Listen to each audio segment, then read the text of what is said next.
Nah, bahas efek samping ini sebelum kita lanjut. Logonya farmasi itu kan ada cawan sama ular. Betul. Kenapa kok ular, nggak gajah mungkin atau? Kalau gajah nanti pecah gelasnya.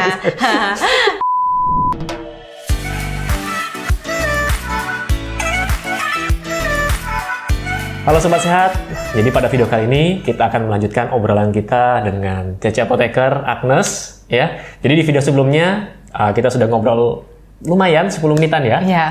Jadi pada video kali ini sesuai janji kita di video sebelumnya, kita akan bahas logo-logo pada obat.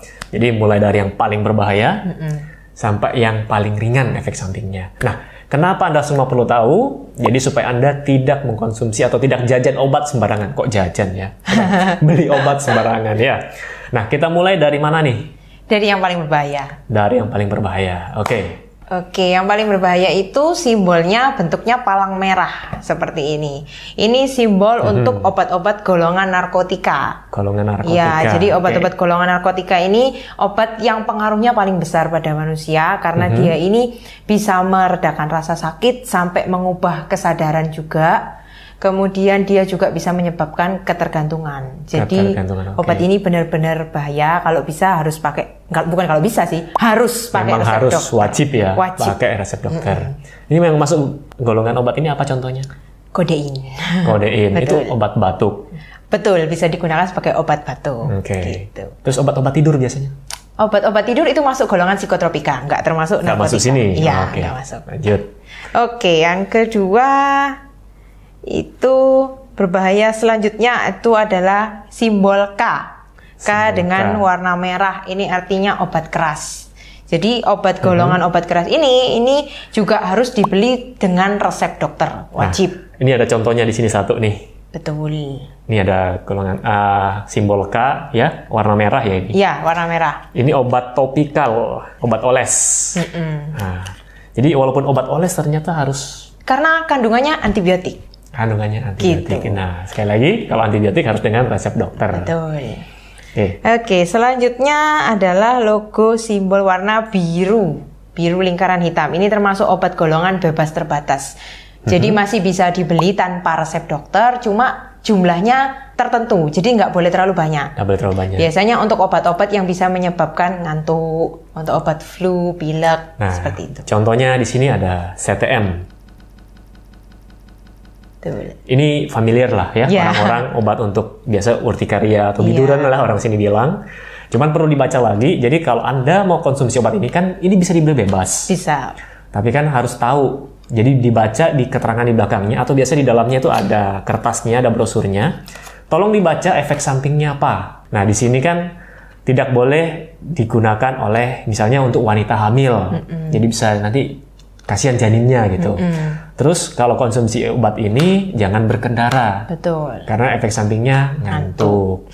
Kemudian obat ini juga di metabolisme di ginjal. Nah, jadi untuk kalian yang punya masalah dengan ginjal, walaupun obat ini bisa Anda beli bebas, saran saya adalah konsultasikan lagi dengan dokter yang merawat Anda ya. Gitu. Next. Ini sudah. Next, selanjutnya simbol warna hijau lingkaran hitam ini termasuk obat golongan bebas. Jadi obat ini bebas, namanya bebas berarti bisa dibeli tanpa resep, boleh dibeli di mana aja dan pasti ada di apotek manapun. Jumlahnya? Jumlahnya juga bebas. Juga bebas. Oke. Jadi contoh di sini ada paracetamol. Jadi ini ada warna hijaunya nih, ya. Jadi sebenarnya ini adalah logonya. Jadi logo untuk obat bebas. Bebas. Ini bisa beli di apotek, bisa beli di warung-warung mungkin ya? Iya, ada. Ada semuanya. Nah, kalau paracetamol kan, ya ini juga sudah umum, antipiretik itu apa? Anti panas, anti demam. Iya, anti demam. Kemudian anti nyeri juga. Anti nyeri.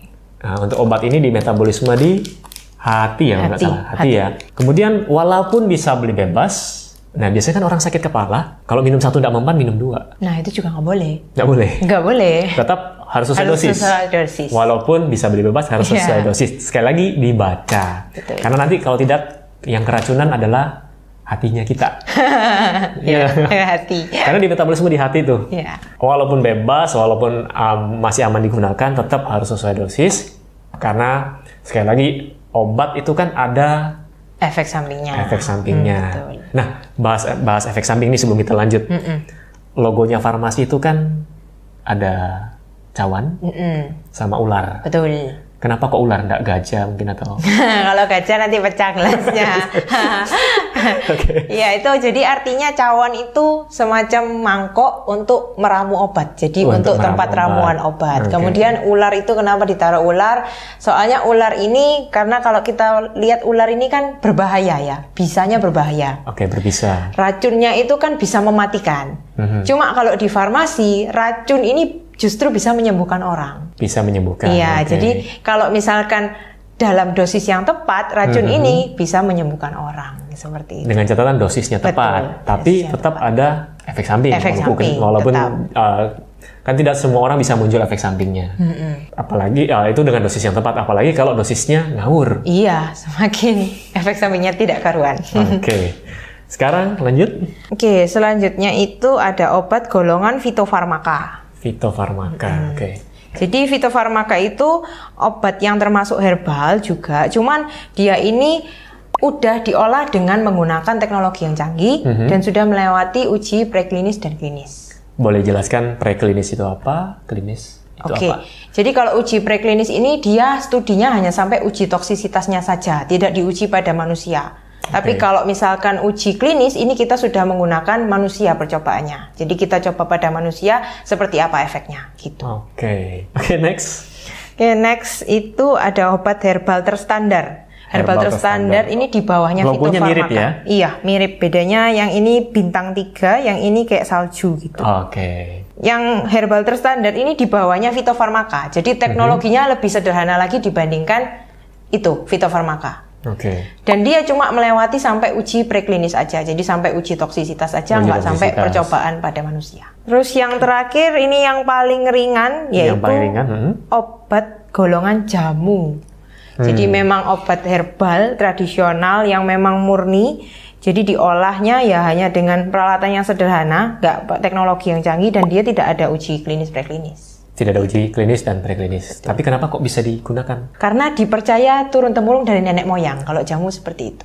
Sudah teruji dari nenek moyang. Betul. Bukan ujinya bukan uji preklinis klinis. Bukan. Oke. Nah, ini ada contohnya nih di depan kita. Ada satu.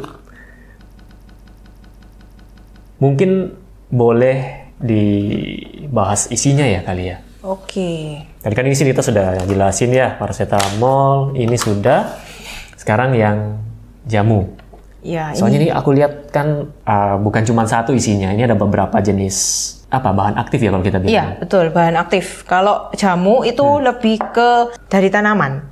Karena dia herbal, jadi kebanyakan dari tanaman. Kayak ini Carthamus tinctorius floss extract. Floss itu bunga, jadi yang dipakai di sini itu bunga. Ini dari bunga pulu. Jadi kalau pulu. Iya, betul, bunga pulu. Tanamannya namanya pulu. Dia gunanya untuk mengatasi nyeri haid. Untuk nyeri haid. Gitu.